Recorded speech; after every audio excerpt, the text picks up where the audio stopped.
Sir, आप जुड़ चुके हैं वेल एक्सप्रेस न्यूज़ के साथ। डेमोक्रेटिक आज़ाद पार्टी के जोनल जनरल सेक्रेटरी मेरे साथ जुड़ेंगे रूपलाल जी। इनसे पूछूंगा कि जिस तरह से अब डेमोक्रेटिक आज़ाद पार्टी कहीं ना कहीं कंटेस्ट करने के लिए इलेक्शन में तो आएगी, और इलेक्शन जब भी होंगे कहीं ना कहीं डेमोक्रेटिक आज़ाद पार्टी जो है वो उभरती हुई आपको बीच में नज़र ज़रूर आएगी। लेकिन ये किश्तवाड़ से बिलोंग करते हैं, क्या आने वाले वक्त में किश्तवाड़ जो डिस्ट्रिक्ट है, जो एरिया है, उसको फ़ायदा मिलेगा? सर, क्या लग रहा है आपको?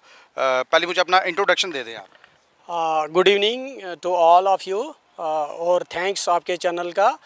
मैं रूपलाल भगत, रिटायर्ड प्रिंसिपल, और अभी मैं डेमोक्रेटिक प्रोग्रेसिव आज़ाद पार्टी में as a zonal general secretary हूँ। जी सर, क्या लग रहा है कि आने वाले वक्त में जिस तरह से अभी जो सिस्टम चल रहा है, इलेक्शन तो अभी हुई नहीं है, अगर आने वाले वक्त में इलेक्शन होती है, डेमोक्रेटिक आज़ाद पार्टी जिस तरह से जम्मू का तहस नहस हुआ है, आज़ाद साहब मंझे हुए खिलाड़ी हैं, पुराने नेता हैं, कर पाएंगे कुछ जम्मू कश्मीर के लिए? बिल्कुल, आपको पता है कि, और ये पूरी हमारे हिंदुस्तान को पता है और जम्मू कश्मीर को पता है कि जब वो चीफ मिनिस्टर उनका वो टेन्यूर मिला था, उन्होंने यहाँ चार चांद लगा दिए थे। और जैसे उन्होंने प्रोग्रेस के लिए ट्रिपल शिफ्ट तक काम किया था। कोई भी यहाँ का अनस्किल्ड लेबरर जो था वो बेकार नहीं था, और स्किल्ड जितने भी आदमी थे वो लगाए थे उन्होंने।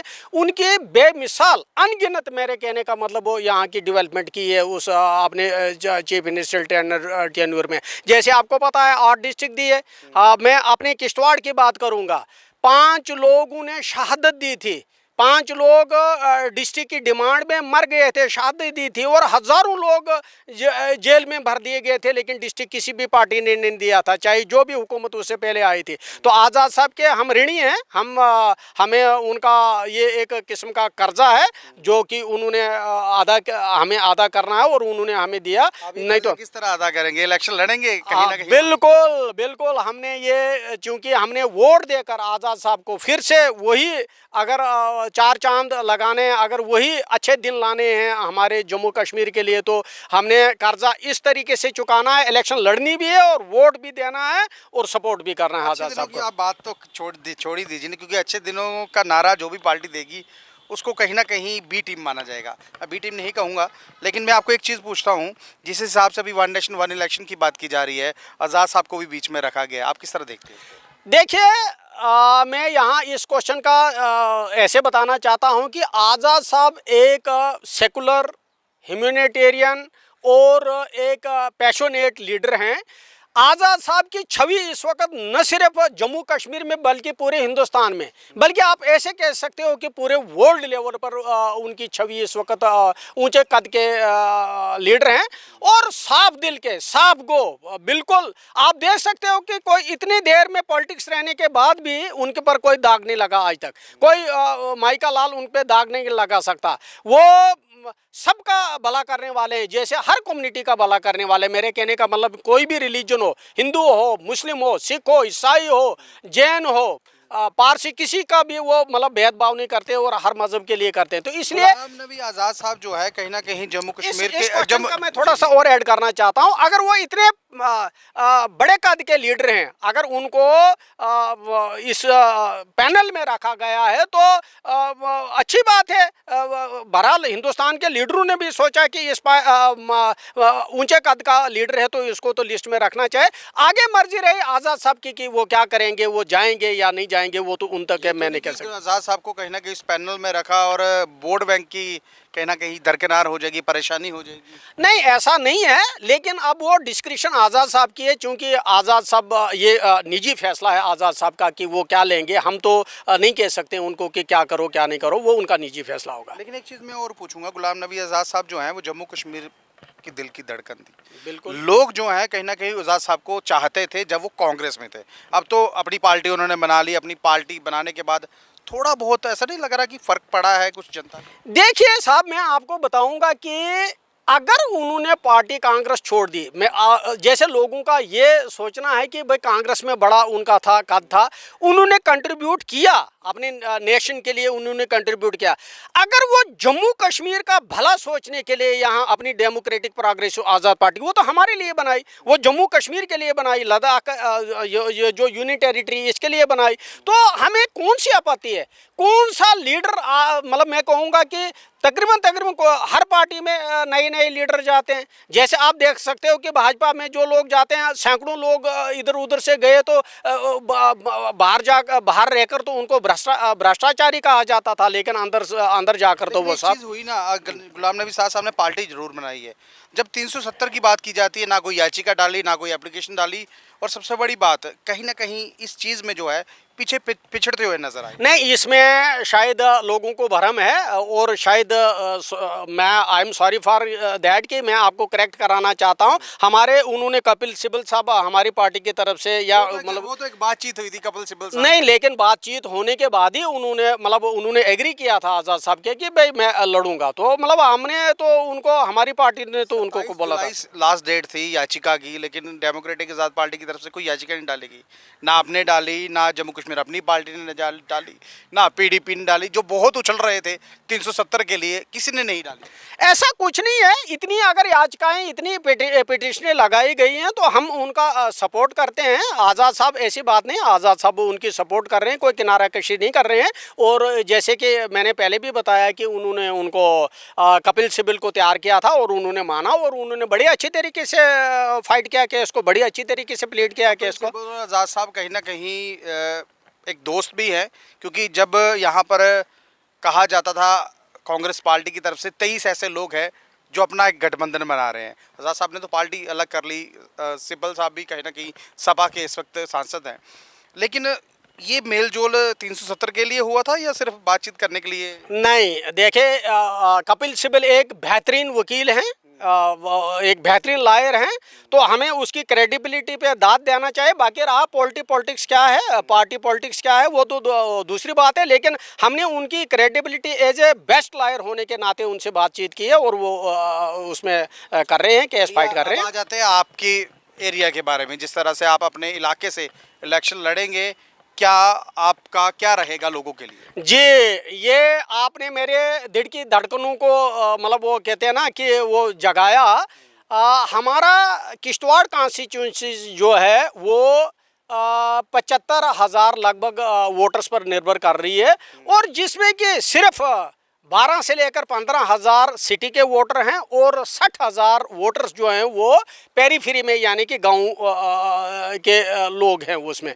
तो आपको ये पता है कि आज़ाद साहब अगर आएंगे इसमें पॉलिटिक्स में, तो ये जैसे कि इन्होंने पहले भी करके, हाँ, इलेक्शन के लिए बहरहाल इन्होंने तो आना है, और आज़ाद साहब ने तो ऐसी बात नहीं, इसीलिए तो पार्टी बनाई है और यहाँ इलेक्शन लड़ना है। लेकिन कहीं ना कहीं ऐसा सुनने में भी आया था, डेमोक्रेटिक आज़ाद पार्टी का जो सिंबल है वो रजिस्टर नहीं हो रहा था। ये उसमें वो इलेक्शन कमीशन की बात है कि उसमें वो को टाइम लगता है। उसमें ऐसी बात नहीं कि कोई ऑब्जेक्शन लगाए या कोई ऐसी बात है कि भाई उस बिना पर हमारा वो सिंबल रुक गया। उसमें कोई प्रोसेस होता है, वो प्रोसेस चल रहा है। मैं बताना चाहता था किश्तवाड़ के मुद्दों की बात आपको, जैसे पहले आपने टच किया, लेकिन बीच में थोड़ा सा डिवेट हो गए हम।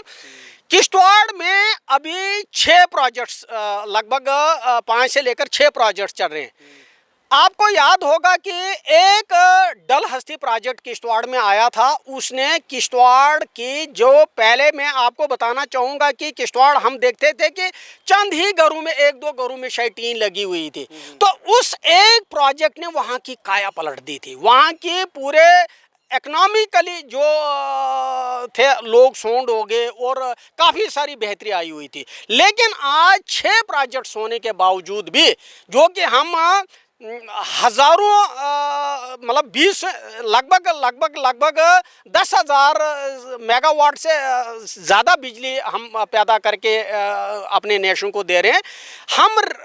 हमें एहसानमंद उनका नहीं होना चाहिए, उनको हमारा एहसानमंद होना चाहिए, क्योंकि इतना देने के बावजूद भी बिजली जम्मू कश्मीर में तो डबल मिल रही महंगी। वही मैं बताना चाहता हूं आपको, यही क्लियर करना चाहता हूं कि हम लोगों को डस्ट से जो अफेक्टेड हैं, अर्थक्वेक से जो अफेक्टेड हैं, जो ब्लास्टिंग से अफेक्टेड हैं, जिनकी जमीनें जा रही हैं, जिनको इतना नुकसान हो रहा है, उन लोगों का आज तक कोई फायदा नहीं हुआ। चंद लोगों ने, मैं यहाँ थोड़ा सा इसमें ऐड करना चाहता हूँ, चंद पॉलिटिशियंस ने क्या किया है कि नेपोटिज्म, फेवरेटिज्म और मसल पावर वगैरह करके चंद कौन से आप समझ गए होंगे, मैं यहाँ मेंशन नहीं करूँगा, जो इस वक्त क्या कहते हैं पावर में है।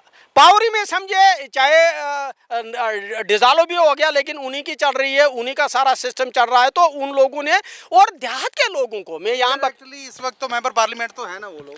आप ये बताइए, मैं ये बताना चाहता हूँ कि आप ये समझिए कि गांव के लोग इस वक्त इंजीनियरिंग करके हैं, डबल पीजी करके हैं, इतने हाईली क्वालिफाइड हैं गाँव के लोग, लेकिन गाँव के लोगों को किसी को नहीं लगाया। ये बहुत अफसोसनाक बात है कि गाँव के। मैं आपके साथ एक बात करूँगा, आपने बोला दक्षिण मड़वा, ये जो इलाके हैं ये आज भी कहीं ना कहीं पिछड़े हुए इलाके हैं, फंड्स आ रहे हैं लेकिन रिलीज नहीं हुए। बिल्कुल, ये आपने सही बताया कि जैसे दक्षिण मड़वा वगैरह, जो हमारा कोंदवाड़ा लीजिए, सुरूर लीजिए, सरथल लीजिए, त्रिगाम लीजिए, बाकी ये जो ठाकरा ही लीजिए, कई जगह तो बिजली भी नहीं है। बिजली भी नहीं है, वाकई सही बात बोल रहे हो, सड़कें नहीं है, और कितने साल हमें आज़ाद हुए हो गए, अभी भी हमारे, और इसीलिए हम कहना चाहते हैं पूरे पब्लिक को सिंसियरली, और पोल भी लकड़ी के। हाँ बिल्कुल, पोल भी लकड़ी के, इसीलिए हम वो एक शार्प गो नीति से हम पब्लिक को बताना चाहते हैं, जम्मू कश्मीर की पब्लिक को बावर कराना चाहते हैं, अवेयर करना चाहते हैं कि देखे आज़ाद साहब को लाइए। जैसे कि आपने पहले भी देखा,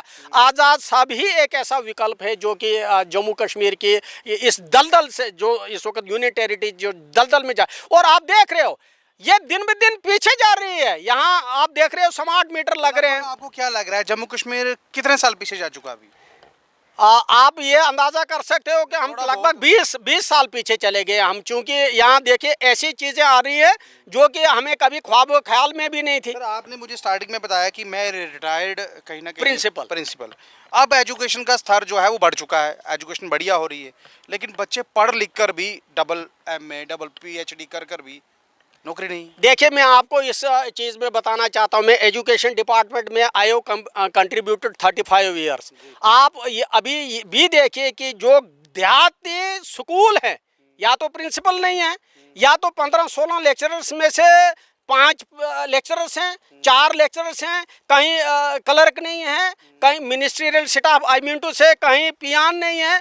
और देखिए मैं आपको बताना चाहता हूं कि एक कार होती है, उसके 4 टायर्स की ज़रूरत होती है तब वो चलेगी। चाहे 3 टायर आप डायमंड के भी लगा दोगे, लेकिन तब भी वो कार नहीं चलेगी। पहले तो मैं ये कहना चाहता हूं कि नेशनल एजुकेशन पॉलिसी जो है उसके तहत वो इंफ्रास्ट्रक्चर तो बनाइए, उसमें इंफ्रास्ट्रक्चर में ये कहते हैं एम्प्लॉयमेंट भी आती है, वो तो पूरा कीजिए। स्कूल जो है वो देश भर में बंद हो चुके हैं, तो वही तो मैं कहना चाहता हूँ, क्योंकि इंफ्रास्ट्रक्चर नहीं, एम्प्लॉयमेंट नहीं हो रही है, तो वो तो सिर्फ नंबर लेने की बात है कि हमने इतना किया, ये किया, तो लेकिन अच्छे दिन आएंगे आपके, तो वो तो आप खुद ही बता रहे हो और पब्लिक बता रही कि कितने अच्छे दिन आ रहे हैं। इससे तो मैं कहता हूं कि इतने बुरे दिन तो कभी नहीं आए हुए थे हमारे जम्मू कश्मीर, हमने तो कभी नहीं देखे थे इतने बुरे दिन। बहरहाल देख लीजिए 2014 के बाद किसके अच्छे दिन आए आप सबको पता है, लेकिन डेमोक्रेटिक आज़ाद पार्टी जो है कहीं ना कहीं ये दावा ठोक रही है कि अगर आज़ाद साहब अगर आ गए तो कहीं ना कहीं लोगों के अच्छे दिन जो है वो आ सकते हैं। चलिए एक बार फिर से कहीं ना कहीं आज़ाद साहब पर विश्वास तो कीजिए, अगर विश्वास करेंगे तो ही कहीं ना कहीं आपको एक अच्छा लीडर, अच्छा नेता जो है वो जरूर मिलेगा। अगर ये वीडियो आपको अच्छी लगी तो अपनी राय जो है जरूर रखिए।